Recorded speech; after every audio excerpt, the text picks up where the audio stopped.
ಎಲ್ಲರಿಗೂ ನಮಸ್ಕಾರ. ನಾನು ಗುಲ್ಜಾರ್ ಮತ್ತು ಗಜಲ್ ಸಾಹಿತ್ಯದ ಕುರಿತು ಒಂದಿಷ್ಟು ವಿಚಾರಗಳನ್ನು ಹಂಚಿಕೊಳ್ಳಬೇಕು ಅಂದ್ಕೊಂಡಿದ್ದೇನೆ. ಗುಲ್ಜಾರ್ ಮತ್ತು ಗಜಲ್ ಈ ಎರಡೂ ವಿಭಿನ್ನ ವಸ್ತುಗಳು ಬಹಳ ವಿಸ್ತಾರವಾದ ಹರಹನ್ನು ಒಳಗೊಂಡಿವೆ. ಗಜಲ್ನ ವಿಶ್ವಕಾವ್ಯ ಪರಂಪರೆಯ ಬಗ್ಗೆ ಎಷ್ಟು ಹೇಳಿದರೂ ಕಡಿಮೆಯೇ ಇರುವಂತೆ ಗುಲ್ಜಾರ್ ಎಂಬ ಅಸಾಮಾನ್ಯ ಕವಿಯ ಬಗ್ಗೆಗೂ ಎಷ್ಟು ಹೇಳಿದರೂ ಕಡಿಮೆಯೇ ಇದೆ. ಗುಲ್ಜಾರ್ ನೆಲದ ಕವಿ. ಗುಲ್ಜಾರ್ ಬಹಳ ಸಹಜ ಜೀವನಕ್ಕೆ ಒಗ್ಗಿದ ಕವಿ. ಆಡಂಬರದ ಬದುಕು ಅವ್ರದ್ದಲ್ಲ. ಮುಗಿಲಿನ ಎತ್ತರಕ್ಕೆ ಬೆಳೆದರೂ ಕೂಡ ಮಣ್ಣಿನ ಘಮಲನ್ನು ಅವರು ತಮ್ಮ ಕಾವ್ಯದಿಂದ ಮರೆಯಾಗಲು ಬಿಟ್ಟಿಲ್ಲ. ಅವರ ಭಾಷೆ ತುಂಬ ಸರಳ ಮತ್ತು ನೇರವಂತಿಕೆ ಉಳ್ಳದ್ದು. ಸಾಮಾನ್ಯವಾದ ರೂಪಕಗಳಿಂದ ಅಸಾಮಾನ್ಯವಾದ ಅನುಭವಗಳನ್ನು ಕಟ್ಟಿಕೊಡುವ ಗುಣ ಅವರ ನುಡಿಗಟ್ಟಿಗಿದೆ. ಅವರ ಕಾವ್ಯದ ಹರಹು ಅತ್ಯಂತ ಆಧುನಿಕ ಅಂಶಗಳಿಂದ ಹಿಡಿದು ಅತ್ಯಂತ ಪುರಾತನ ವಿಷಯಗಳವರೆಗೂ ಇದೆ. ಅವರ ಕಾವ್ಯ ಸಂವೇದನೆಗಳು ಆಳವಾದ ಸಮುದ್ರದಿಂದ ಹಿಡಿದು ಬಾನುದ್ದಕ್ಕೂ ಹರಡಿದ ಆಕಾಶಗಂಗೆಯನ್ನು ತಮ್ಮೊಳಗೆ ವ್ಯಾಪಿಸಿಕೊಂಡಿದೆ. ಅವರು ಬರೆಯುವ ಶೈಲಿ ಆಪ್ತರೊಂದಿಗೆ ಕುಳಿತು ಮಾತಾಡುವಂತೆ ಭಾಸವಾಗುವಷ್ಟು ಮನಸ್ಸಿಗೆ ಹತ್ತಿರವಾದದ್ದು. ಅವರ ಕಾವ್ಯ ಓದುವಾಗ ಓದುಗನೇ ಕಾವ್ಯದ ವಸ್ತುವಾಗಬಲ್ಲಷ್ಟು ಆತ್ಮಕ್ಕೆ ಅಂಟಿಕೊಂಡಿರುವಂಥದ್ದು. ಗುಲ್ಜಾರ್ ಬದುಕಿನ ಭಾವತಂತುಗಳನ್ನು ಮೀಟುವ ಕವಿ. ದಟ್ಟವಾದ ಅನುಭವಗಳ ಮೂಲಕ ಕಾವ್ಯವನ್ನು ಕಟ್ಟುತ್ತಾ ಕುಸುರಿ ಕಲೆಯಲ್ಲಿ ಕುಸುಮಗಳನ್ನು ಅರಳಿಸುವ ಜಾದೂಗಾರ ಅವರು. 80 ವರ್ಷಕ್ಕೂ ಮೇಲ್ಪಟ್ಟ ಸಂವೇದನಶೀಲ ಬದುಕು ಬಾಳಿದ ಅವರ ಅನುಭವಗಳ ಆಳ ವಿಸ್ತಾರಗಳನ್ನು ಸಹೃದಯರು ಅವರ ಕಾವ್ಯದಲ್ಲಿ ಸಹಜವಾಗಿಯೇ ಗುರುತಿಸಬಲ್ಲರು. ಗುಲ್ಜಾರ್ ಒಬ್ಬ ಅದಮ್ಯ ಕವಿ ಅಷ್ಟೇ ಅಲ್ಲ, ಪಟ್ಟು ಬಿಡದ ಸಂಶೋಧಕ, ಸೂಕ್ಷ್ಮ ಕಥೆಗಾರ, ಗೀತಕಾರ, ಚಲನಚಿತ್ರ ನಿರ್ದೇಶಕ, ಸ್ಕ್ರಿಪ್ಟ್ ರೈಟರ್, ನಿರ್ಮಾಪಕ, ಒಂದು ವಿಶ್ವವಿದ್ಯಾಲಯದ ಕುಲಪತಿ. ಹೀಗೆ ಅವರ ರೂಪಗಳು ಹಲವಾರು. ಗುಲ್ಜಾರ್ ಎಲ್ಲ ಕ್ಷೇತ್ರಗಳಲ್ಲೂ ಅದ್ಭುತವಾಗಿ ಬೆಳೆದರು. ಅದರ ಹಿಂದೆ ಅವರ ಸ್ವಚ್ಛ ಚಾರಿತ್ರ, ನಿರ್ಮಲ ಮನಸ್ಸು, ಮುಗ್ಧವಾದ ನಗು ಹಾಗೂ ಅಪಾರವಾದ ಶ್ರಮಗಳಿವೆ. ಹಾಗೆಂದು ಗುಲ್ಜಾರ್ ತಾನೊಬ್ಬನೇ ಹೆಮ್ಮರವಾಗಿ ಬೆಳೆದವರಲ್ಲ. ಹಲವರನ್ನ ಜೊತೆಗೂಡಿಸಿಕೊಂಡು ಬೆಳೆದವರು. ಪೂರ್ವಸೂರಿಗಳನ್ನು, ಸಮಕಾಲೀನರನ್ನು ತಮ್ಮ ಕಾವ್ಯದಲ್ಲಿ ತರುವ ಮೂಲಕ ಪುನಃ ಅವರನ್ನು ಜೀವಂತಗೊಳಿಸಿದವರು. ಉದಾಹರಣೆಗೆ ಮಿರ್ಜಾ ಗಾಲಿಬ್ ಆಗಲಿ, ಮುನ್ಷಿ ಪ್ರೇಮ್ಚಂದ್ ಅವರಾಗಲಿ, ಸಾದತ್ ಹಸನ್ ಮಂಟೋ ಆಗಲಿ, ಅಮೃತಾ ಪ್ರೀತಮ್, ಮೀನಾ ಕುಮಾರಿ ಇತ್ಯಾದಿ ದಿಗ್ಗಜರ ಬದುಕುಗಳನ್ನು ಗುಲ್ಜಾರ್ ಪುನಃ ಪುನಃ ಕಟ್ಟಿಕೊಟ್ಟಿದ್ದಾರೆ. ಹೀಗಾಗಿ ಗುಲ್ಜಾರ್ ಬಗ್ಗೆ ಮಾತಾಡುವುದು ಅಂದರೆ ಅದು ಬರೀ ಗುಲ್ಜಾರ್ ಒಬ್ಬರ ಬಗ್ಗೆ ಮಾತಾಗಿರುವುದಿಲ್ಲ.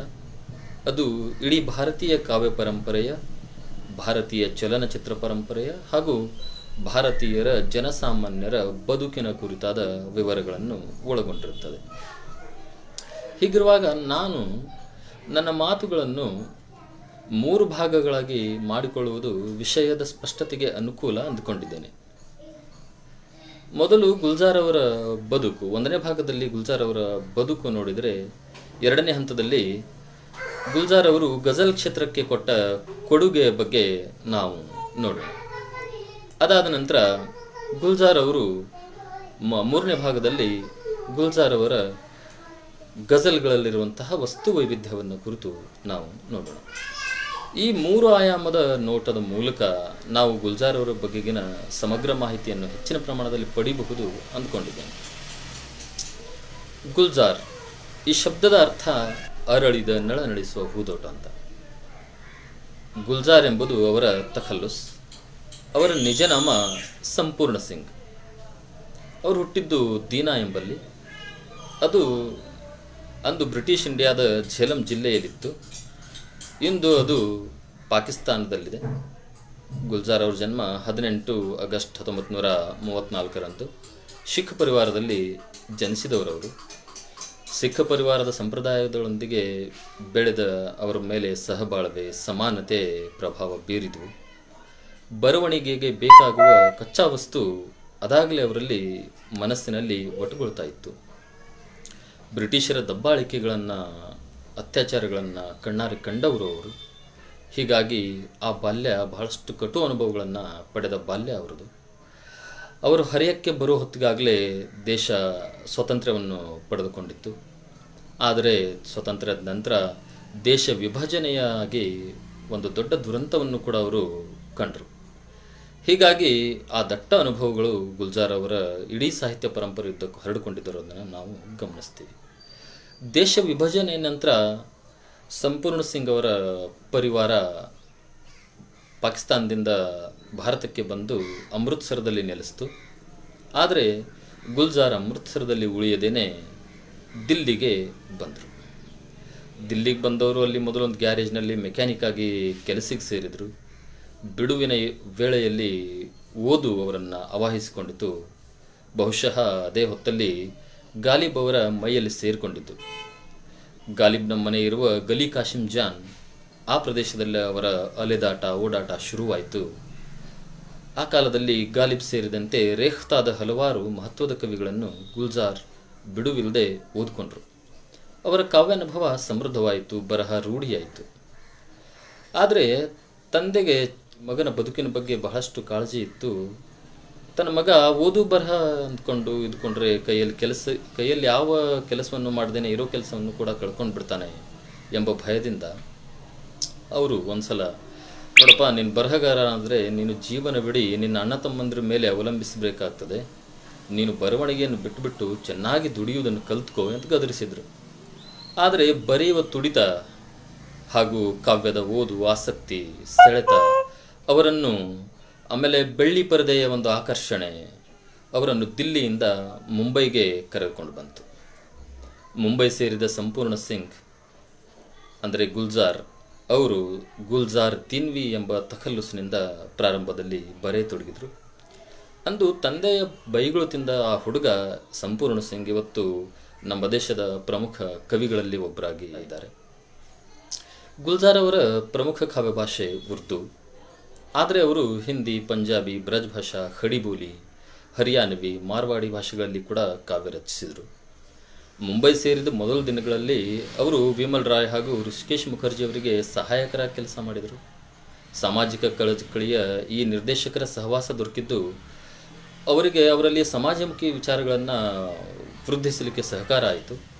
1963ರಲ್ಲಿ ಸಚಿನ್ ದೇವ್ ಬರ್ಮನ್ ಅವರ ಬಂದಿನಿ ಚಿತ್ರಕ್ಕೆ ಅವರು ಮೊಟ್ಟ ಮೊದಲ ಮೋರಾ ಗೋರಾ ಅಂಗುಲೈಲೋ ಎಂಬ ಅದ್ಭುತ ಹಾಡು ಬರೆದರು. ಅವರ ಚಲನಚಿತ್ರ ಯುಗ ಅನ್ಬೋದು, ಕಾವ್ಯ ಯುಗ ಅನ್ಬೋದು ಅಲ್ಲಿಂದ ಪ್ರಾರಂಭವಾಯಿತು. ಅಲ್ಲಿಂದ ಶುರುವಾದ ಈ ಪರಂಪರೆ ಮಹಾನ್ ಸಂಗೀತಕಾರರೊಳಗಿನ ಸಂಪರ್ಕ, ಅವರ ಜೊತೆಗಿನ ಒಡನಾಟ, ಅವರ ಜೊತೆಗಿನ ಕೆಲಸಗಳ ಮುಖಾಂತರ ಮುಂದುವರೆದುಕೊಂಡು ಬಂದು ಸಲೀಲ್ ಚೌಧರಿ ಅವರು, ದಿಗ್ಗಜ ಸಂಗೀತಗಾರರಾದ ಮದನ್ ಮೋಹನ್ ಅವರು, ವಿಶಾಲ್ ಭಾರದ್ವಾಜ್ ಹಾಗೂ ಇಂದಿನ ಬಹುಪ್ರಮುಖ ಸಂಗೀತಗಾರ AR ರೆಹಮಾನ್, ಶಂಕರ್ ರೆಹಸಾನ್ ಲಾಯ್, ಹೀಗೆ ಭಾರತ ಪ್ರಮುಖ ಸಂಗೀತಕಾರರೊಡನೆ ಅವರು ಕೆಲಸ ಮಾಡಿದ್ದಾರೆ. ಗುಲ್ಜಾರ್ ಅವರ ಕಾವ್ಯದ ಬಗ್ಗೆ ಹೇಳಬೇಕಾದ್ರೆ ಯಾವುದೇ ಶಬ್ದಗಳ ಅತಿಯಾದ ಆಡಂಬರವಿಲ್ಲದೆ ನಿರ್ದಿಷ್ಟ ಅರ್ಥ ಸಂವಹಿಸುವ ರಚನೆಗಳಿಂದ ಭಾವನೆಗಳನ್ನು, ಅಂತರಾಳವನ್ನು ತೆರೆದಿಡುವುದು ಅವರ ವಿಶೇಷತೆ. ಬರೀ ಶಬ್ದಗಳಂದರೆ ತಪ್ಪಾಗಬಹುದು. ಅವರು ಬರೆದ ಕಥೆ, ಚಿತ್ರಕಥೆ, ಸಂವಾದ, ಚಿತ್ರಿಸಿದ ದೃಶ್ಯ, ಅವರು ನಿರ್ಮಾಣ ಮಾಡಿದ ಚಲನಚಿತ್ರಗಳು ಇವೆಲ್ಲ ಒಂದು ಭಾವ ಸಮುದ್ರಗಳಿದ್ದಂತೆ.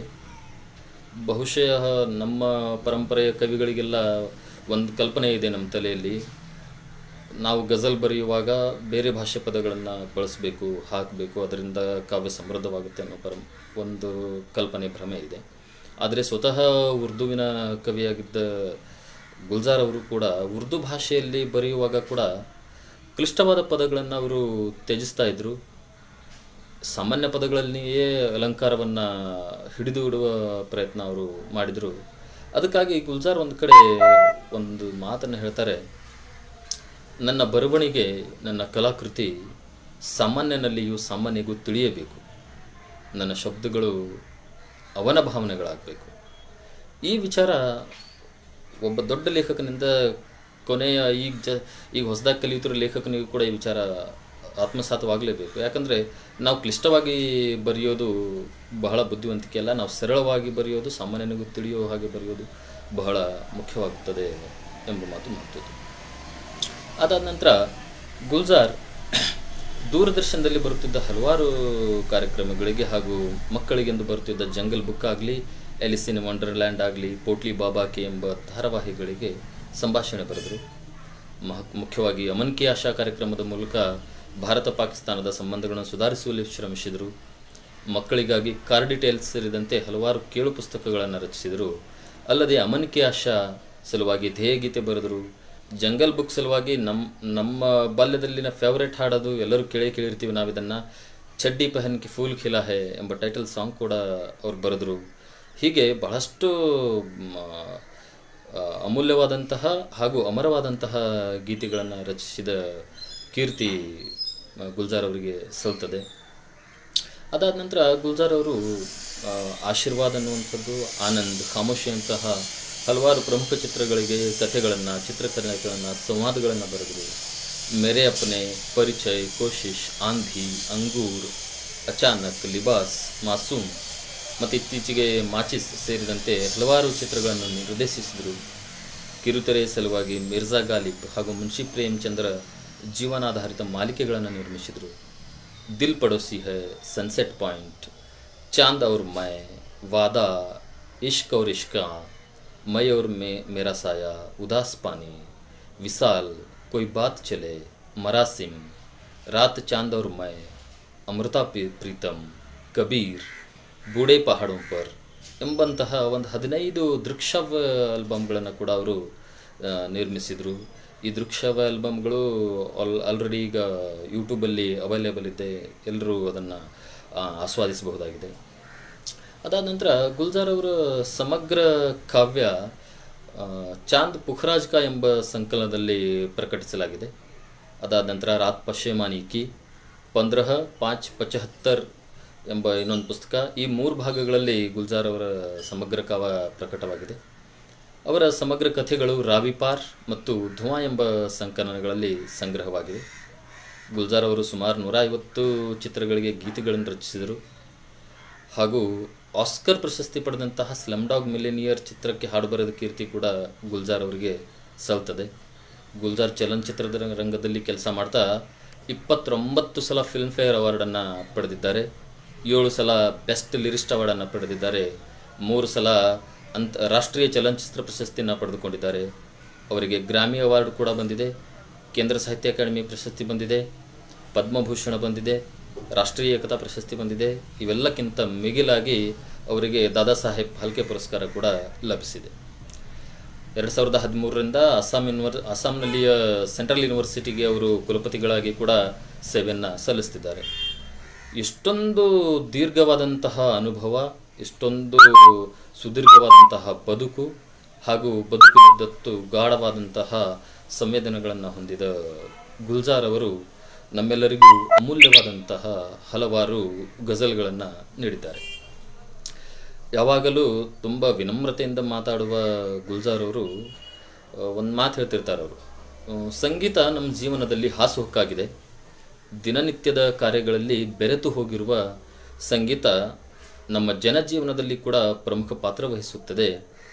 ದಿನ ಬೆಳಗಾದರೆ ಕಿವಿಗೆ ಬೀಳುವ ಪೂಜಾ ಶ್ಲೋಕ, ನಮಾಜ್, ಅಜಾನ್, ಹಾಲಿನವನು ತನ್ನ ಸೈಕಲ್ ತುಳಿಯುತ್ತಾ ಹಾಕುವಾಗಿನ ಸಿಳ್ಳೆ, ಮನೆ ಮನೆಗೆ ಹೋಗಿ ಬೇಡಿಕೊಳ್ಳುವ ಫಕೀರನ ದುವಾ, ಅಡಿಗೆ ಮನೆಯಲ್ಲಿ ತನ್ನ ಕೆಲಸದಲ್ಲಿ ನಿರತಳಾಗಿರುವ ಅವಳ ಗುಣುಗುಣುವಿಕೆ, ಹೀಗೆ ಸಂಗೀತ ನಮ್ಮ ವಿಶ್ವವನ್ನೆಲ್ಲ ವ್ಯಾಪಿಸಿಕೊಂಡಿದೆ. ಈ ಸಂಗೀತವೇ ಶಾಂತಿಗೆ ನಾಂದಿ. ಆ ಶಾಂತಿಗೆ, ಆ ಸಂಗೀತಕ್ಕೆ ಗುಲ್ಜಾರ್ ಅಂತಹ ಹಿರಿಯ ಕವಿಗಳ, ಮಹಾನ್ ಕವಿಗಳ ಶಬ್ದಗಳೇ ನಾಂದಿ ಅನ್ನೋದನ್ನು ನಾವು ಅರಿತುಕೊಳ್ಬೇಕಾಗಿದೆ. ಅದಾದ ನಂತರ ಇಷ್ಟೊತ್ತಿನವರೆಗೆ ನಾವು ಗುಲ್ಜಾರ್ ಅವರ ಬದುಕು, ಅವರ ಚಲನಚಿತ್ರ ವಿಶ್ವ, ಅವರು ಮಾಡಿದ ಕಾವ್ಯಕೃಷಿ, ಅವರ ಪುಸ್ತಕಗಳ ಬಗ್ಗೆ ಅರಿತುಕೊಂಡಿವಿ. ನಾವೀಗ 2ನೇ ಭಾಗದಲ್ಲಿ ಗುಲ್ಜಾರ್ ಅವರು ಗಜಲ್ ಕ್ಷೇತ್ರಕ್ಕೆ ಕೊಟ್ಟ ಕೊಡುಗೆ ಏನು ಅನ್ನೋದ್ರ ಬಗ್ಗೆ ಒಂದಿಷ್ಟು ಮಾಹಿತಿಯನ್ನು ನಾವು ಇದರಲ್ಲಿ ಪಡೆದುಕೊಳ್ಳೋಣ. ಗುಲ್ಜಾರ್ ಒಬ್ಬ ಕವಿಯಾಗಿ ಸಾಕಷ್ಟು ಕಾವ್ಯವನ್ನು ರಚಿಸಿದವರು. ಆದರೆ ಒಬ್ಬ ಸಂಶೋಧಕರಾಗಿ, ಗಜಲ್ ಪರಂಪರೆಯ ಒಬ್ಬ ಗಂಭೀರ ಅಧ್ಯಯನಕಾರರಾಗಿ, ಉರ್ದು ಕಾವ್ಯದ ಒಬ್ಬ ಮಹಾ ಅಭಿಮಾನಿಯಾಗಿ ಗುಲ್ಜಾರ್ ಮಾಡಿದ ಕಾರ್ಯ ಎಂದೆಂದಿಗೂ ಅಮರವಾಗಿರುವಂಥದ್ದು. ಇಂದು ನಾವು ಮಿರ್ಜಾ ಗಾಲಿಬ್ರನ್ನು, ಅವರ ಕಾವ್ಯವನ್ನು, ಅವರ ಬದುಕಿನ ಕಥೆಯನ್ನು ಅರಿಯುವಂತೆ ಮಾಡುವಲ್ಲಿ ಗುಲ್ಜಾರ್ ಅವರ ಶ್ರಮ ಅಪಾರವಾಗಿದೆ. ಕೊನೆಯ ಮೊಘಲ್ ಚಕ್ರವರ್ತಿ ಹಾಗೂ ಸಂವೇದನಶೀಲ ಕವಿ ಬಹದ್ದೂರ್ ಶಾ ಜಫರ್ ಅವರ ಆಸ್ಥಾನ ಕವಿಯಾಗಿದ್ದ ಮಿರ್ಜಾ ಅಸಾದುಲ್ಲಾ ಖಾನ್ ಗಾಲಿಬ್ ಅವರ ಜನನ 27 ಡಿಸೆಂಬರ್ 1797 ಹಾಗೂ ಮರಣ 15 ಫೆಬ್ರವರಿ 1869. ಅಂದರೆ ಈ ಮಹಾಕವಿ ಗಾಲಿಬ್ ಬದುಕಿದ್ದು ಸುಮಾರು 72 ವರ್ಷ. ಈ 72 ವರ್ಷಗಳು ಸಾಮಾನ್ಯವಾದದ್ದಾಗಿರಲಿಲ್ಲ. ಏಕೆಂದರೆ ಭಾರತ ದೇಶದಲ್ಲಿ ಈ ಘಟ್ಟ ಅತ್ಯಂತ ಹೆಚ್ಚು ಸಂಘರ್ಷದ ಕಾಲವಾಗಿತ್ತು. ರಾಜಕೀಯ ಪಲ್ಲಟಗಳು, ಸಾಂಸ್ಕೃತಿಕ ಸಾಮಾಜಿಕ ಅಧಃಪತನ, ವಿದೇಶಿಯರ ದಬ್ಬಾಳಿಕೆ, 1857ರ ಬಂಡಾಯ, ಅದಾದ ನಂತರ ಮೊಘಲ ಸಾಮ್ರಾಜ್ಯದ ಅಂತ್ಯ, ಹೀಗೆ ಹಲವಾರು ಘಟನೆಗಳು ಈ ಕಾಲಘಟ್ಟದಲ್ಲಿ ನಡೆದವು. ಮಿರ್ಜಾ ಗಾಲಿಬ್ ಈ ದುರಂತ ಕಾಲ ಕಣ್ಣಾರೆ ಕಂಡವರು ಹಾಗೂ ಈ ದುರಂತವನ್ನು ತಮ್ಮ ಕಾವ್ಯದಲ್ಲಿ ಸೆರೆ ಹಿಡಿದವರು. 1869ರ ನಂತರದ ದಿನಗಳಲ್ಲಿ, ಅಂದರೆ ಮಿರ್ಜಾ ಗಾಲಿಬ್ ಅವರ ಸಾವಿನ ನಂತರದ ದಿನಗಳಲ್ಲಿ ದೇಶದಲ್ಲಿ ಸ್ವಾತಂತ್ರ್ಯ ಹೋರಾಟದ ಕಿಚ್ಚು ಹಬ್ಬತೊಡಗಿತ್ತು. ಮೊಘಲ ವಂಶದ ಎಲ್ಲ ಕುರುಹುಗಳನ್ನು ಬ್ರಿಟಿಷರು ಸ್ವಾಧೀನಪಡಿಸಿಕೊಂಡಿದ್ರು. ಎಷ್ಟೋ ಕುರುಹುಗಳನ್ನು ನಾಶ ಕೂಡ ಮಾಡಿದರು. ಮೊಘಲರಿಗೆ ಸಂಬಂಧಪಟ್ಟ ಎಲ್ಲ ಅರಮನೆ, ಮಹಲು, ಮನೆ, ಮಾರು, ಹವೇಲಿಗಳೆಲ್ಲವೂ ಬ್ರಿಟಿಷ್ ಅಧಿಕಾರಿಗಳ ವಾಸಸ್ಥಾನಗಳಾಗಿ ಮಾರ್ಪಾಡಾದವು.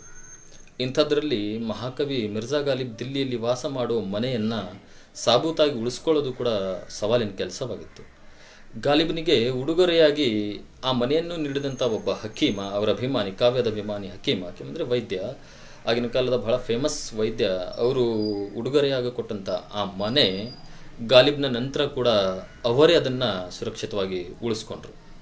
ಅದರ ಫಲವಾಗಿ ಅವರು ಉಳಿಸ್ಕೊಂಡಿದ್ರ ಫಲವಾಗಿ ಇವತ್ತು ಗಾಲಿಬ್ನ ಬಹಳಷ್ಟು ಕೃತಿಗಳು, ಹಸ್ತಪ್ರತಿಗಳು, ಗಾಲಿಬ್ ಬಳಸಿದ ವಸ್ತುಗಳು ಕೂಡ ಇಂದು ನಮಗೆ ಲಭ್ಯವಾಗಿವೆ. ಇಲ್ಲದಿದ್ದರೆ ಅವು ಕೂಡ ಕಾಲದ ಹೊಡೆತದಲ್ಲಿ ಎಂದು ನಾಶವಾಗಿ ಬಿಟ್ಟಿರುವಂಥದ್ದು. ಇಲ್ಲಿ ಹೇಳಬೇಕಾಗಿರೋ ಮಹತ್ವದ ಅಂಶ ಏನಂದರೆ 1869ರಿಂದ ಸುಮಾರು 1969ರವರೆಗೆ, ಅಂದರೆ ಸರಿಸುಮಾರು 100 ವರ್ಷಗಳ ಕಾಲ ಆ ಮಹಾನ್ ಕವಿಯ ಸಂಪೂರ್ಣ ಪರಿಚಯ, ಕಾವ್ಯದ ಸಂಪೂರ್ಣ ಪಠ್ಯ ಕೂಡ ನಮಗೆ ಲಭ್ಯ ಇರಲಿಲ್ಲ. ಇಲ್ಲಿ ಈಗ ಗುಲ್ಜಾರ್ ಅವರ ಪ್ರವೇಶ ಇಲ್ಲಾಗತ್ತೆ. ಗುಲ್ಜಾರ್ ಅವರಿಗೆ ಗಾಲಿಬ್ ಅಂದರೆ ಜೀವ, ಒಂದು ರೀತಿಯಲ್ಲಿ ಕಾವ್ಯಗುರು.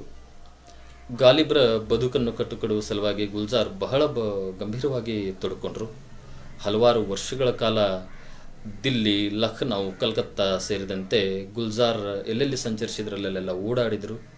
ಗಾಲಿಬ್ ಅಲೆದಾಡಿದ ಗಲ್ಲಿ ಮೊಹಲ್ಲಾಗಳಲ್ಲಿ, ಸಂಚರಿಸಿದ ನಗರಗಳಲ್ಲಿ ಶೋಧ ನಡೆಸಿದರು. ಹಾಗೂ ಗಾಲಿಬ್ನ ಇಡೀ ಚರಿತ್ರೆಯನ್ನು ಕಟ್ಟಿಕೊಡುವಂತಹ ಪರಿಶ್ರಮವನ್ನು ಅವರು ವಹಿಸಿದರು.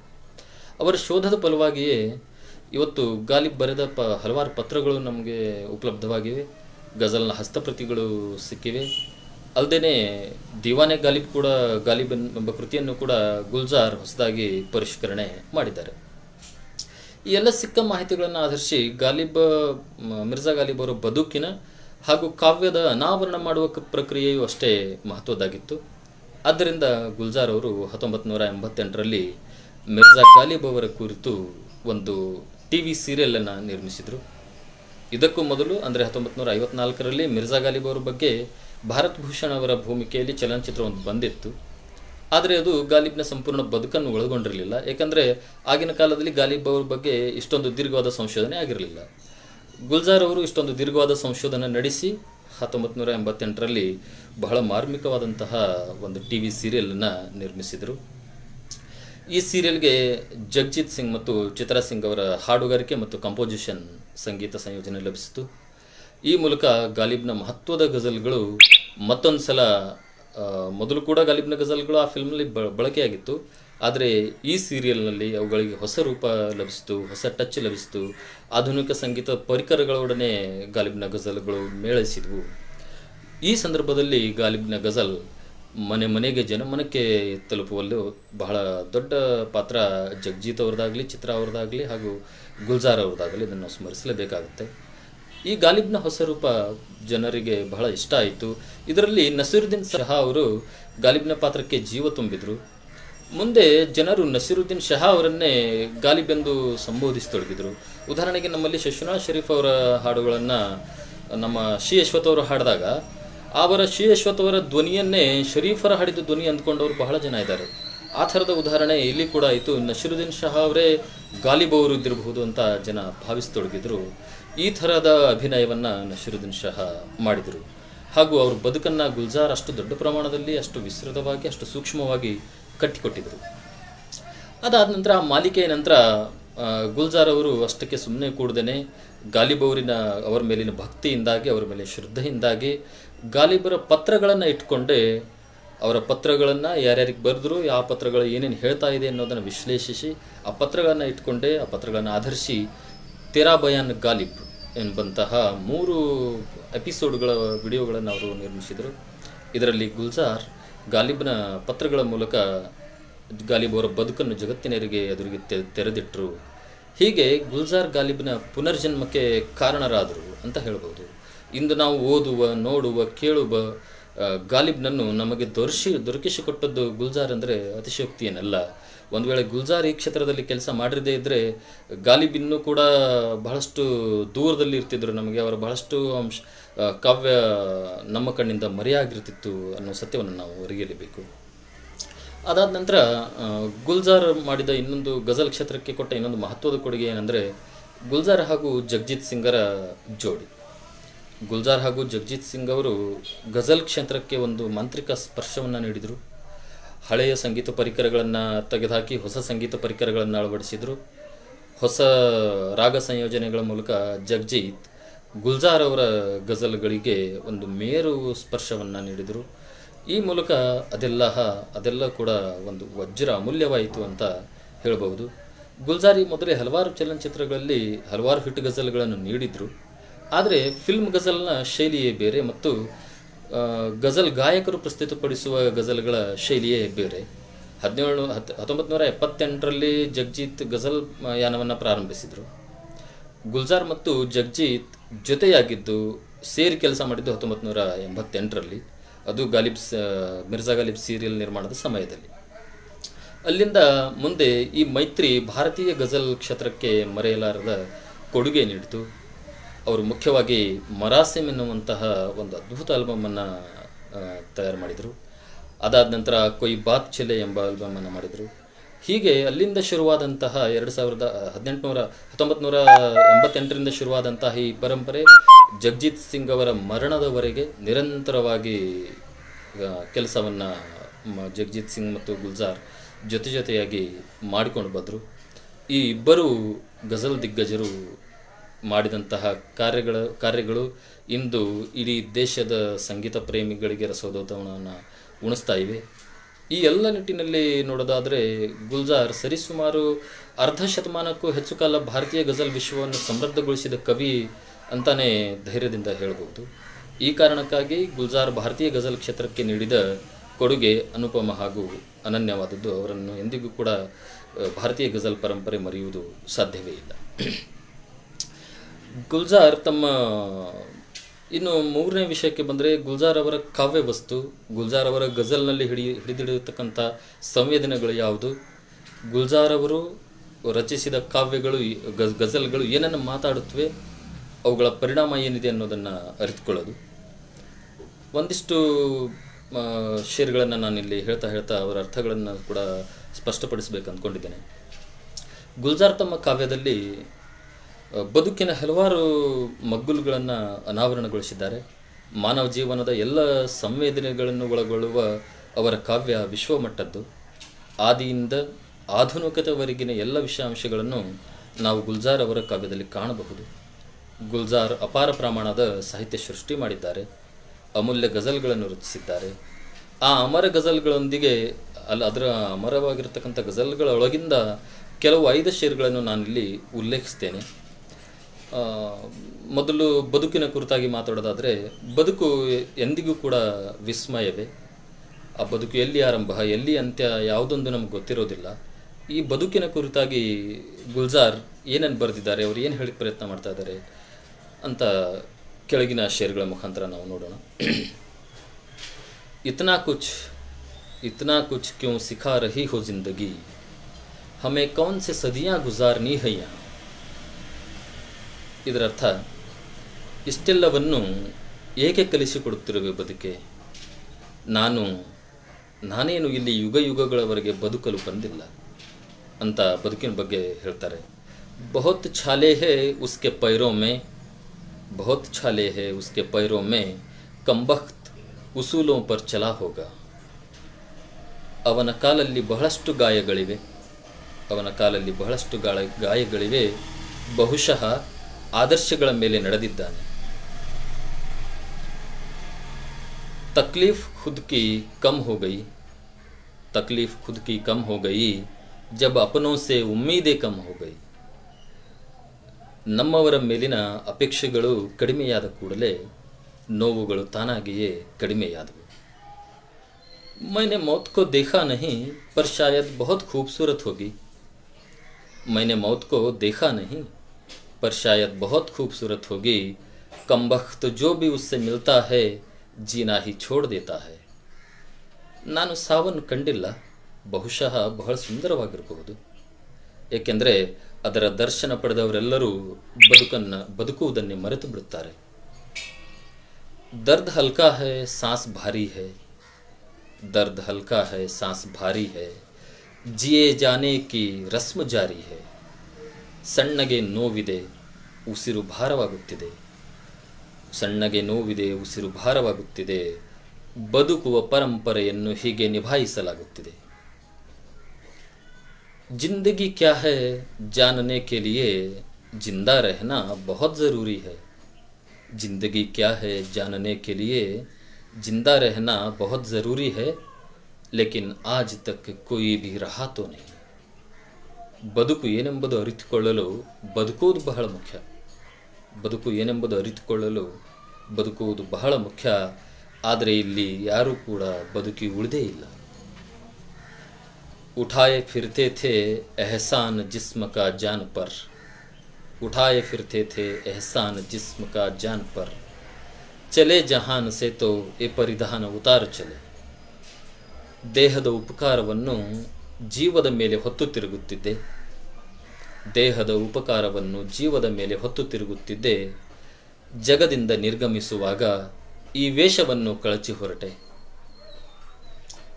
ಹೀಗೆ ಬದುಕಿನ ಬಗ್ಗೆ ಹಾಗೂ ಸಾವಿನ ಬಗ್ಗೆ ಗುಲ್ಜಾರ್ ಒಂದಿಷ್ಟು ಅಂಶಗಳನ್ನು ಹೇಳಿದ್ದೇನೆ. ನಾನು ಅವರ ಶೇರ್ಗಳ ಮೂಲಕ ನಿಮಗೂ ತಿಳಿಪಡಿಸಲು ಪ್ರಯತ್ನಿಸಿದೆ.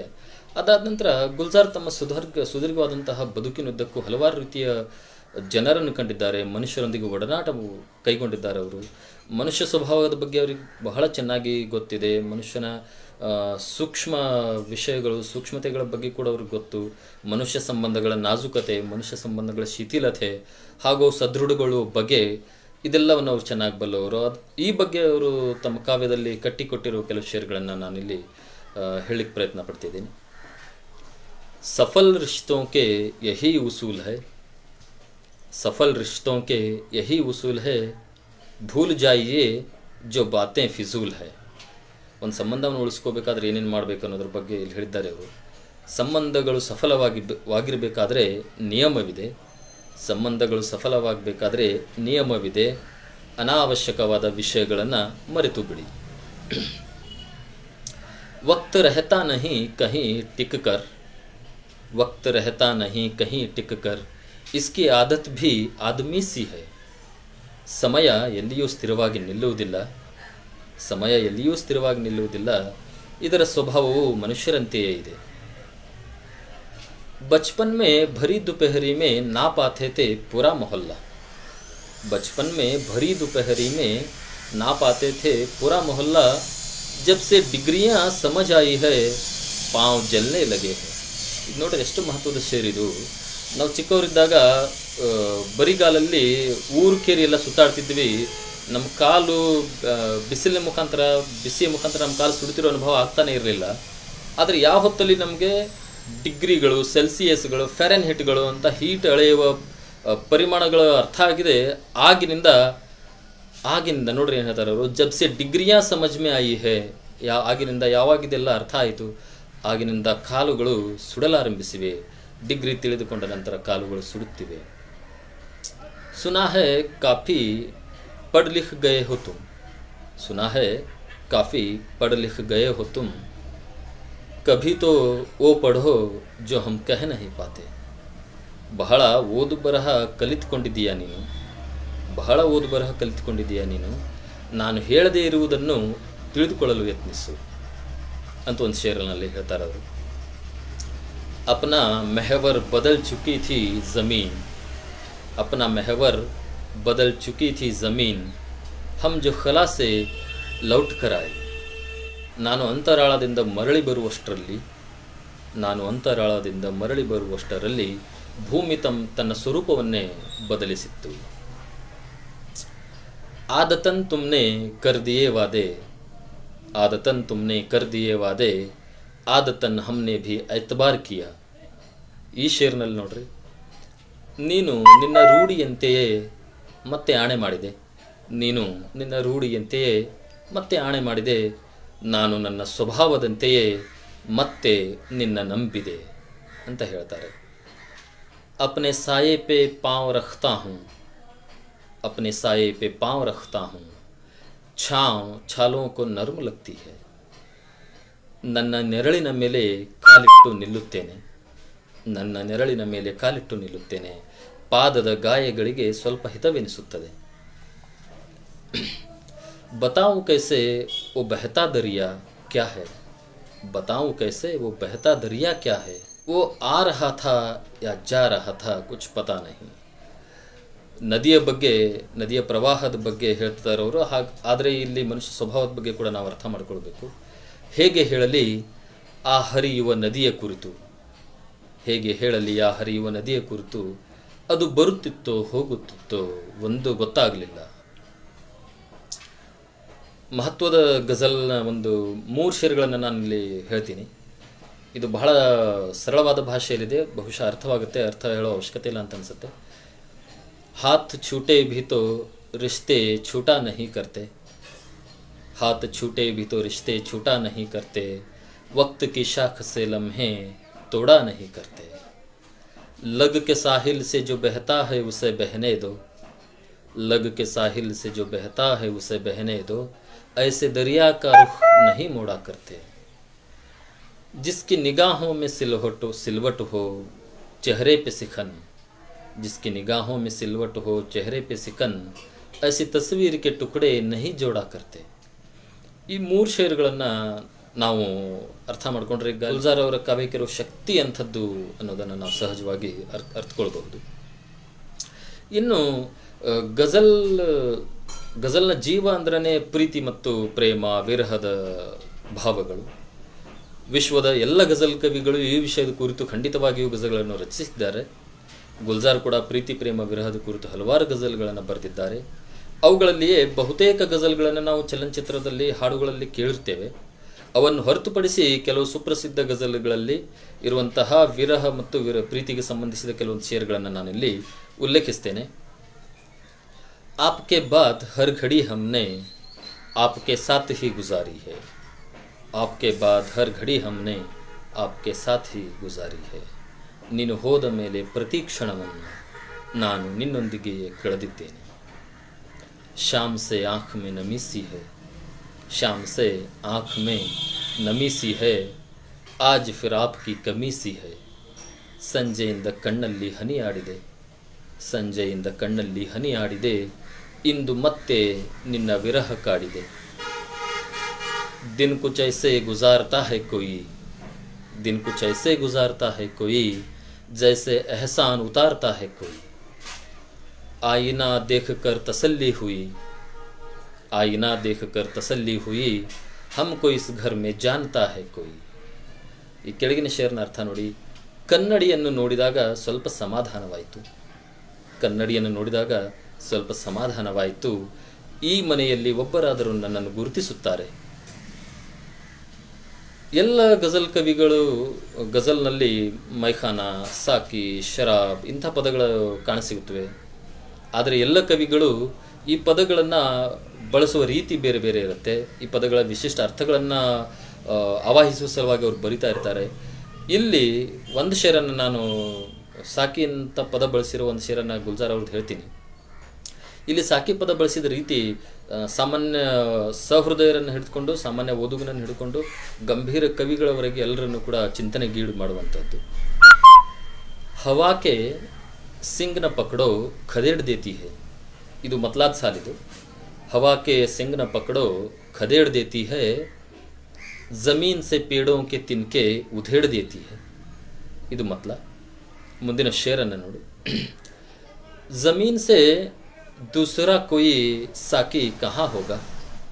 साकी ಅನ್ನೋ ಪದ ಬಳಸಿದ ರೀತಿ. जमीन से दूसरा कोई साकी कहाँ होगा.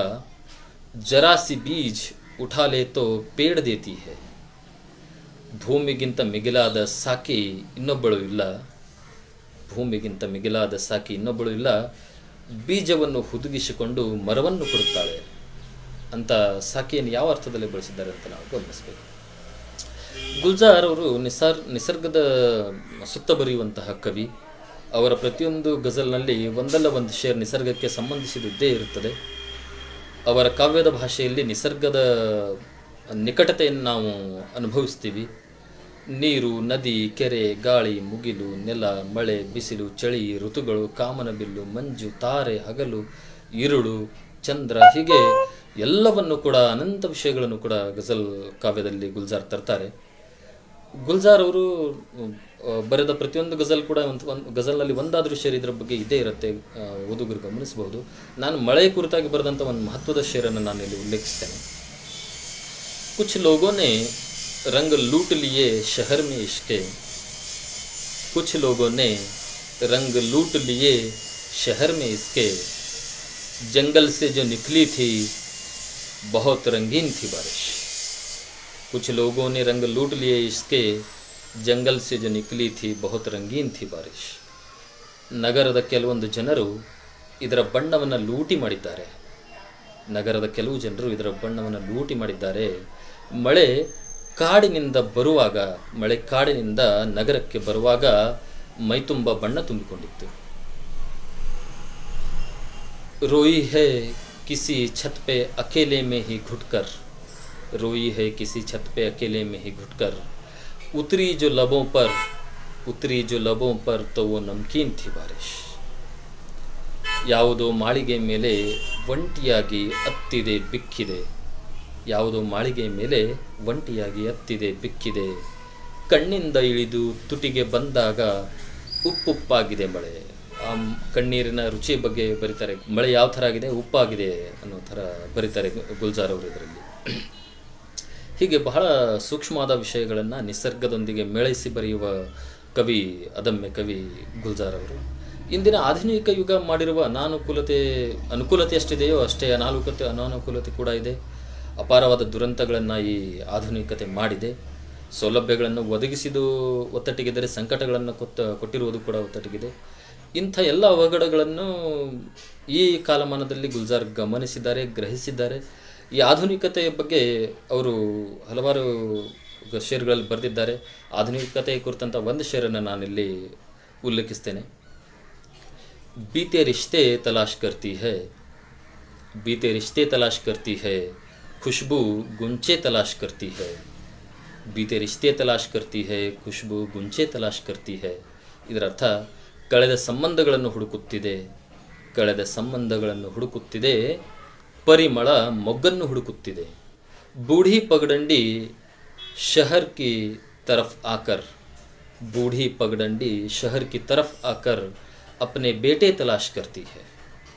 ಮುಪ್ಪಿನ ಕಾಲುದಾರಿ, ಹಳ್ಳಿಯಲ್ಲಿರ್ತಕ್ಕಂಥ ಒಂದು ಮುಪ್ಪಿನ ಕಾಲುದಾರಿ ನಗರಕ್ಕೆ ಬಂದು ತನ್ನ ಮಕ್ಕಳನ್ನು ಹುಡುಕುತ್ತಿದೆ. ಅಂದರೆ ಎಷ್ಟು ಜನ ನಾವು ಹಳ್ಳಿಯನ್ನು ಬಿಟ್ಟು ಸಿಟಿಗೆ ಹೋಗಿದ್ದೀವಿ, ಹಳ್ಳಿಯೆಲ್ಲ ಎಷ್ಟು ಬರಿದಾಗಿದೆ ಅನ್ನೋದ್ರ ಬಗ್ಗೆ ಕೂಡ ಗುಲ್ಜಾರ್ ಅವರು ನಮ್ಮ ಗಮನ ಸೆಳೀತಾರೆ.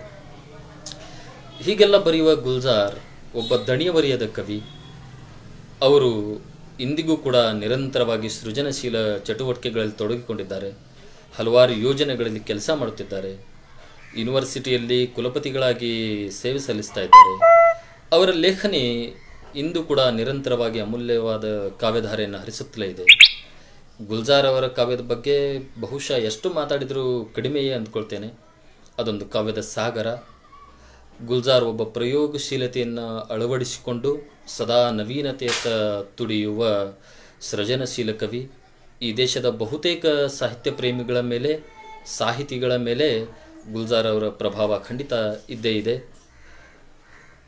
ಗುಲ್ಜಾರ್ ಅವರು ಸಾಮಾನ್ಯವಾಗಿ ಅರ್ಥವಾಗಬಲ್ಲ ಕವಿ, ಅಷ್ಟೇ ಗಂಭೀರ ಕವಿಯೂ ಕೂಡ ಹೌದು. ಸರಳವಾಗಿ ಅರ್ಥವಾಗಬಲ್ಲ ಜನರಾಡುವ ನುಡಿಯ ಹಾಗೂ ಜನಪದೀಯ ಶಬ್ದಗಳ ಮೂಲಕ ಈ ಕವಿ ಇನ್ನಷ್ಟು ನಮಗೆ ಆಪ್ತರಾಗ್ತಾರೆ. ಅವರ ಕವಿತೆ ಹಾಗೂ ಗಜಲ್ಗಳನ್ನು ಓದುವಾಗ ನಮ್ಮ ಸುತ್ತಲಿನ ಯಾವೆಲ್ಲ ವಸ್ತುಗಳನ್ನು ನಾವು ಎಷ್ಟೊಂದು ಸಹಜವಾಗಿ ಗಜಲ್ ಕಾವ್ಯದಲ್ಲಿ ತರಬಹುದಲ್ಲ ಎಂಬಂತಹ ಭಾವ ಸಹಜವಾಗಿ ಮೂಡುತ್ತದೆ. ಅವರು ಬಳಸುವ ಕಾಫಿಯಾ ರದೀಫ್ಗಳು ಎಲ್ಲಿಯೂ ಭಾರವೆನಿಸುವುದಿಲ್ಲ. ಬೆಹರ್ಗಳನ್ನು ಬಳಸುವ ಜಾಣ್ಮೆಯಿಂದಾಗಿಯೇ ಗುಲ್ಜಾರ್ ಅವರ ಗಜಲ್ಗಳು ಗಾಯಕರ ನಾಲಿಗೆಯಲ್ಲಿ ಹರಿದಾಡುತ್ತವೆ, ಅಮರವಾಗುತ್ತವೆ. ರೂಪಕ ಸಂಕೇತಗಳ ಮೂಲಕ ಕಾವ್ಯ ಕಟ್ಟುವ ಗುಲ್ಜಾರ್ ಛೋಟಿ ಬೆಹರ್ನಲ್ಲಿ ಜಾದು ಮಾಡುವ ಕವಿ. ಗುಲ್ಜಾರ್ ಅವರಿಗೆ ಉರ್ದು, ಪಾರ್ಸಿ ಎಲ್ಲ ಭಾಷೆಗಳು ಬರುತ್ತವೆ, ಹಲವಾರು ಭಾಷೆಗಳ ಜ್ಞಾನ ಇದೆ. ಆ ಕಾರಣಕ್ಕೆ ತನಗೆ ಉರ್ದು, ಫಾರ್ಸಿ ಜ್ಞಾನವಿದೆ ಎಂದು ತೋರಿಸಲು ಅವರು ಯಾವುದೇ ಭಾರವಾದ ಹಾಗೂ ಒತ್ತಾಯದ ಪದಗಳನ್ನು ತರುವುದಿಲ್ಲ, ಗಜಲ್ನಲ್ಲಿ ತರುವುದಿಲ್ಲ. ಹಾಗೂ ಅತ್ಯಂತ ನೆಲಮಟ್ಟದ ದಿನಬಳಕೆಯ ಶಬ್ದಗಳಿಂದಲೇ ಕಾವ್ಯವನ್ನು ಅವರು ಸಿಂಗರಿಸ್ತಾರೆ. ಹೀಗೆ ಅಪಾರವಾದ ಭಾಷಿಕ ಸಾಧ್ಯತೆಗಳನ್ನು ತೋರಿಸುವ ಕವಿ ಗುಲ್ಜಾರ್ ಅವರು ವೇದಿಕೆಗಳಿಂದ ತಮ್ಮ ಕವಿತೆಗಳನ್ನು, ಗಜಲ್ಗಳನ್ನು ಓದುವುದನ್ನು ನೋಡುವುದೇ ಒಂದು ಹಬ್ಬ. ಅವರು ಸ್ಟೇಜ್ ಮೇಲೆ ನಿಂತ್ಕೊಂಡ್ರೆ ಒಬ್ಬ ಫಿಲ್ಮ್ ಸ್ಟಾರ್ಗೆ ಎಷ್ಟು ದೊರೆಯಬೇಕು ಅಷ್ಟು ಕರತಾಡನ ಗುಲ್ಜಾರ್ ಅವರಿಗೆ ದೊರೆಯುತ್ತೆ. ಅಂದರೆ ಆ ಕವಿ ಎಷ್ಟೊಂದು ಜನಮನವನ್ನು ಮಿಡಿದಂಥ ಕವಿ ಎಂಬುದನ್ನು ನಾವು ಅರ್ಥ ಮಾಡಿಕೊಳ್ಬೇಕು. ಗುಲ್ಜಾರ್ ಅಂತಹ ಮಹಾನ್ ಕವಿಗಳಿಂದ ನಾವು ಕಲಿಯಬೇಕಾದದ್ದು ಬಹಳಷ್ಟಿದೆ. ಗುಲ್ಜಾರ್ ಅಸಾಮಾನ್ಯವಾದ ಪ್ರತಿಭೆಯುಳ್ಳಂಥ ಕವಿ ಹಾಗೂ ಅಮರವಾದಂಥ ಹಾಡುಗಳನ್ನು ಕೊಟ್ಟಂಥ ಕವಿ. ಈ ಕವಿ ಕೊಟ್ಟಂಥ ಸಾಲುಗಳನ್ನು ನಾವು ಸದಾ ಗುಣಗುಣಿಸ್ತಾನೆ ಇರ್ತೀವಿ. ಅವ್ರು ಕೊಟ್ಟಂಥ ಸಾಲು ನೋಡಿ, ನಾಮ್ ಗುಮ್ ಜಾಯೇಗಾ ಚೆಹರಾಯೇ ಬದಲ್ ಜಾಯೇಗಾ, ಹೆಸರು ಕಳೆದು ಹೋಗುತ್ತದೆ, ಮುಖ, ಚೆಹರೆ, ನಮ್ಮ ಮುಖವಾಡ ಎಲ್ಲವೂ ಬದಲಾಯಿಸಿಬಿಡತ್ತೆ, ನಮ್ಮ ಶರೀರ, ದೇಹ ಕೂಡ ಕಳೆದು ಬಿಡುತ್ತೆ, ಎಲ್ಲ ಅಳಿದು ಹೋಗುವಂಥ ಯುಗದಲ್ಲಿ ನಾವಿದ್ದೀವಿ. ನಾಮ್ ಗುಮ್ ಜಾಯೇಗಾ ಚೆಹರಾಯೇ ಬದಲ್ ಜಾಯೇಗಾ, ಮೇರಿ ಆವಾಜ್ ಹಿ ಪೆಹಚಾನ್ ಹೈ ಅಗರ್ ಯಾದ್ ರಹೆ ಅಂತ ಹೇಳುವಂತಹ ಅಮರವಾದ ಸಾಲುಗಳನ್ನು ಹೇಳುವಂತಹ ಈ ಗುಲ್ಜಾರ್ ಚಿರಕಾಲ ಬಾಳಬೇಕು. ನಮಗೆಲ್ಲ ಅವರು ಕಾವ್ಯದ ಸುಧೆಯನ್ನು ನಿರಂತರವಾಗಿ ಉಣಿಸಬೇಕು ಅಂತ ಹಾರೈಸ್ತೇನೆ. ಎಲ್ಲ ಕವಿಗಳಿಗೂ, ಸಹೃದಯ ವೀಕ್ಷಕರಿಗೂ ಹಾಗೂ ಸಮಸ್ತ ನಾಡಿನ ಜನತೆಗೂ ಮನದಾಳದ ನೆನಕೆಗಳನ್ನು ಸಲ್ಲಿಸುತ್ತಾ ಎಲ್ಲರಿಗೂ ನಮಸ್ಕಾರಗಳು.